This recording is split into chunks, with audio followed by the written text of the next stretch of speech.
اي شيء، انا سعيد جدا بالتجمع ده لانه ناس كتير جدا في القاعه انا ما اعرفهاش. بس انا واثق انه في ارضيه مشتركه كبيره ضخمه اسمها احمد خالد توفيق، وارضيه مشتركه كبيره ضخمه اسمها المؤسسه العربيه الحديثه ودكتور نبيل فاروق والى اخر الاسماء اللي مش عاوز اخش في مطب التعداد يعني، وهنكون كلنا حافظينها عن ظهر قلب، هي واصداراتهم.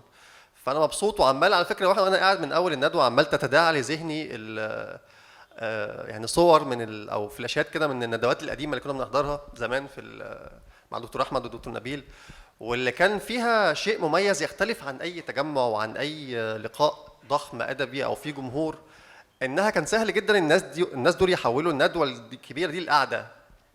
يعني كتير كان في حد يخش في نص الندوه فيستغرب هم دول اسره ولا في ده تجمع عائلي ولا ده فرح ولا ده ايه، لانه هو دوب المنصه حرفيا، قدر يدوب المنصه ويكسر الشكل الجامد التقليدي زي ما عمل في ادبه على فكره، وزي ما عمل في كتاباته، وزي ما كان بيعمل في حياته بشكل عام. هو كان انسان او صادق لدرجه ان هو مدوب الحواجز دي كلها. فكان لازم اعبر عن سعادتي فعلا بالتجمع ده، وخاصه مع اللمه العظيمه اللي عملتها المؤسسه اللي بشكرها عليها طبعا، لان فيها دفء كده من الوجوه الاصدقاء العزاز طبعا، دكتور محمد سليمان، دكتور تامر ابراهيم، استاذ خالد الصفتي، كل اصدقائنا الجمال يعني العظام اللي يعني وعينا نشأ على او في ظل كتابات الناس دي، على اختلاف اصداراتهم وعلى اختلاف ابداعاتهم. فدي المقدمه التقليديه. اجابه السؤال، هو طبعا هو في رايي صلب الموضوع اعمال دكتور احمد خالد توفيق بين الادب والدراما. انا بس عايز اقول انه في شيء او خطا شائع في تعامل ناس كتير جدا مع ادب احمد خالد توفيق، ان هو ادب الشباب او كاتب الشباب. النقطه دي بتستفزني جدا، لان هو كتير بتسمع بقى على سبيل المدح والاشاده ان انا والله حريص ان انا ولادي دايما يقروا دكتور احمد وباخدهم وهم صغيرين، واحنا زي ما كنا صغيرين.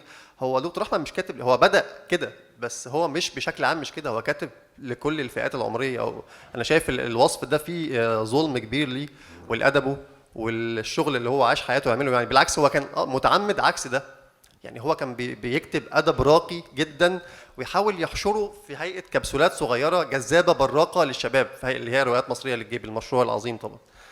فمن هنا نبدا نتكلم بقى. لما تحولت بعض اعماله مؤخرا للدراما في التلفزيون، زي طبعا الغرفه 207 وزي ما وراء الطبيعه وقبلهم زودياك، انا بس عايز اسال سؤال: ليه احنا حريصين دايما ان احنا نحول الاعمال الكبيره العظيمه اللي عشنا بخيالنا معاها على مدار سنين لاعمال ادبيه بالشكل ده؟ وليه اعمال فنيه، انا اسف، ليه مصرين نبوظ الصوره اللي احنا اتربينا عليها وسيبوا يا جماعه الشخصيات دي ما تبوظوهاش؟ الكلام ده بيتقال كتير جدا على السوشيال ميديا، والكلام ده هو في رايي كلام فارغ. انا اسف لو اي حد متبني الراي ده، بيحلو للبعض، وفي ناس بتستعذب النغمه دي. قلنا يا جماعه سيبوا لنا الشخصيات والنبي، ما حدش يجي جنبها وما حدش يحولها لاعمال وما حدش ليه بتحرفوا برضه؟ الجمله دي بتقال كتير جدا، ليه بتحرف كتابات دكتور احمد؟ يعني ايه بتحرف؟ يعني ما هو المطلوب من شخص او مخرج او مؤلف او سيناريست؟ ايه المطلوب منه عشان يحول عمل ادبي لوسيط اخر فني، ان كان سينمائي او تلفزيوني؟ ده فعلا سؤال مهم ولازم نتكلم فيه. هل المطلوب او المفروض ان هو ينقل العمل تيبيكال؟ ولو حصل ده ايه اللي قدمه جديد؟ انه ترجمه لصوره يعني؟